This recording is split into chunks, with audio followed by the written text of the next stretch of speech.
Assalamu alaikum. So throughout this course, we're going to talk about the physics, and the first chapter is going to be stars and solar system. So before we move on, first we should know what the celestial bodies actually mean. Celestial bodies or the heavenly bodies are basically same thing. So any body that will exist in the universe will be known as the celestial body. But the only condition is it should exist outside of the Earth's atmosphere. So for a body to be classified as a celestial body, it should fulfill two conditions. The first one is existence in the universe, and the second one is it should be present outside of the Earth's atmosphere. So these celestial bodies are also known as the heavenly bodies. If we talk about the examples, so we basically know we have the stars, we have the planets, we have the comets, etc.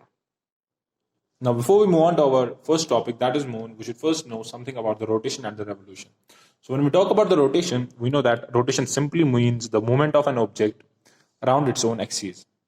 So if you have any object and it's moving around its own axis, we can say that the object basically possesses the rotational motion. And in case of Earth, this motion is known as the rotation. So this axis around which the Earth moves is known as the axis of rotation. This is the axis of rotation. So this is the axis around which the Earth moves. So we can call this axis as the axis of rotation. Now, after the rotation, there is one more type of motion that our celestial bodies, most of the celestial bodies possess. That type of motion is known as the revolution. So when we talk of the revolution, if we have a body here, another body will move around this body. So this type of motion in which a body moves around another body is known as the revolution. Now this revolution can have two directions. Either a body will revolve in this direction or a body will revolve in this direction. If a body is revolving in this direction, it will be known as the anti-clockwise motion, and this direction will be known as the clockwise motion. Why clockwise motion? Because it is exactly same as that of a motion of a clock, and this is opposite to that motion. That's why it's known as the anti-clockwise motion, and this motion is known as the clockwise motion. We should note that most of the celestial bodies that are present in this universe possess the anti-clockwise motion. Whether it's rotation or the revolution, most of the motion is anti-clockwise. There are few exceptions that we'll be talking about in few chapters. Now, the first topic in this chapter is going to be the moon. So we know the moon is a celestial object that revolves around the Earth. So if this is our Earth, and this will be our moon. So what basically a moon is, it is a celestial object that revolves around the Earth. And the path in which it revolves around the Earth is known as the orbit. So, and the movement of moon around the Earth is also in the anti-clockwise direction. So this motion is anti-clockwise in nature. The moon's revolution around the Earth takes approximately 29.5 days. So we can say it takes almost a month to complete one revolution around the Earth. So when we talk about the moon, if this is our moon and this is the diameter of the moon of a moon is equal to 3,474 kilometers. So this is the diameter of the moon. So obviously, if this is the diameter, we know how to calculate the radius. That will be equal to d by 2. That will be equal to 3474 divided by 2 kilometers. So our R will be equal to 1737 kilometers. So this is the radius of the moon. Now finally, the circumference of the moon will be given by the formula 2 pi r. As we know, the circumference of a circle is equal to 2 pi r. So we know that the circumference will be given by 2 pi will be 3.14, and that will be multiplied by r, and r is equal to 1737. So 1737. So our circumference will be equal to 1,900 kilometers approximately. So this will be the circumference of our moon. So the diameter of moon is 3474 kilometers and the radius is 1737, and the circumference of the moon is approximately equal to 10,900 kilometers. Now if we talk about the weight of moon, the weight of moon is equal to 7.3. It's equal to 7.3 multiplied by 10 raised to the power 22 kg. This is the weight of a moon. Now moving forward to the surface of the moon, we know that on the surface of the moon we can find the craters, and we can also find the mountains. These craters are like the large pits that are present on the moon, and mountains, we know what that actually means. And also, when we talk about the surface of the moon, there is no atmosphere over there.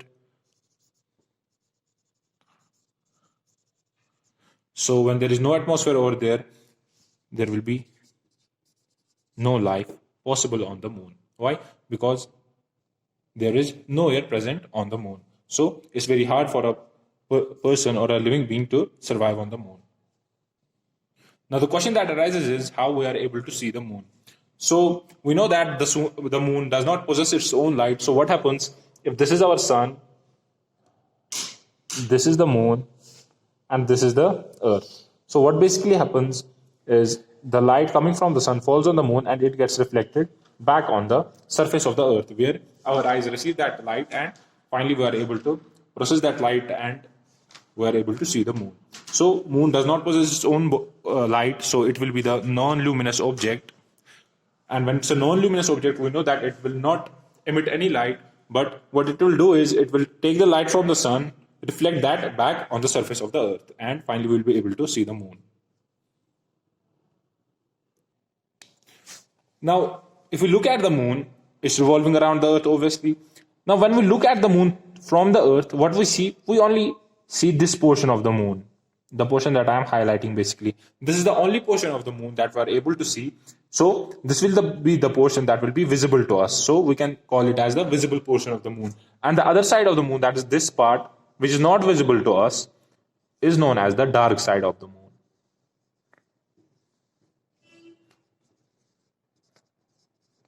This part of the moon is known as the dark side of the moon. Why? Because we are not able to see that part of the moon. Now, the last topic in the moon is going to be the phases of the moon. So we know that on different days or at different nights, we are able to see the different phases of the moon. So how does the phase of the moon start and how do they end? So first, let's see what's given here. This is our sun, this yellow portion on this chart. This is the sun. This is the moon, which is revolving around the earth. In which direction? It will revolve in the anti-clockwise direction. So this will be our direction. It will start from this point, move along this path. This is the orbit, and it will end at there. And this diagram that is given below this diagram, this will be the portion of the moon that will be visible from the earth. So in the first case, what happens when the moon will be at this position, the light of the sun is falling on the moon. The light is falling only on the portion that is not visible to us. So in that case, when we look at the moon from the earth, we'll be able to see no moon over there. Fine. This is also known as the new moon. Why? Because we are not able to see any part of the moon on this day, because the light coming from the sun is falling on the back side of the moon, or which we call the dark side of the moon. So in this case, what will happen? We will not be able to see any portion of the moon. And since this is the first day, this will be known as the new moon day. Then the next thing is, when our moon will start to revolve around the earth, it will reach at this position. When it reaches this position, now what will happen? The light from the sun will come and it will fall on the moon. And when it will fall on the moon, we'll be able to see the moon like this. This is known as the crescent, when we are only able to see a small part of the moon. Then after this, what will happen? The moon will change its position and reach this position. Then after this, what will happen? Light from the sun will come and it will fall on the moon. Now only this portion of the moon will be visible, and when looked at it from the earth, we will see the half moon. Similarly, after this, we will be able to see more than half of the moon, and that portion is known as the gibbous. And finally, the light of the sun will fall on the front portion of the moon, and we'll be able to see the full moon. So if we talk from this new moon day to the full moon day, what's happening basically is that the size of the moon is increasing as we move from the new moon to the full moon. So this phase in which the size of the moon basically increases is known as the waxing phase of the moon. So if this is the waxing phase of the moon, this crescent will be known as the waxing crescent. That's written here, waxing crescent. This is the first quarter, obviously. Then this gibbous will be known as the waxing gibbous. So this will indicate the increasing size of the moon.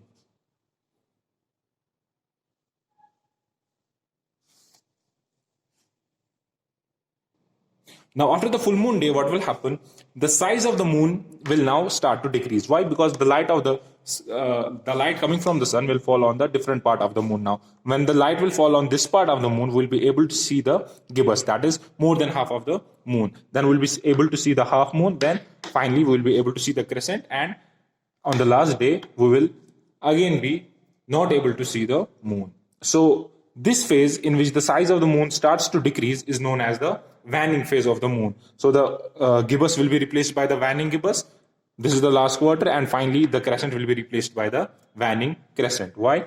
So waxing basically shows us the increasing size of the moon, and waning basically shows us the decreasing size of the moon. That is visible to us. So this was all about the phases of the moon. So the phases of the moon start from a new moon day, that is when no moon is visible to us. Then we move on to the waxing crescent, then to the half moon, then to the waxing gibbous, full moon, waning gibbous, half moon, and finally we have the waning crescent. And on the 29th day, we will again be able to see we will again not be able to see the moon. So that will be again a new moon day, and our lunar calendar or the phases of the moon cycle will be complete on that day.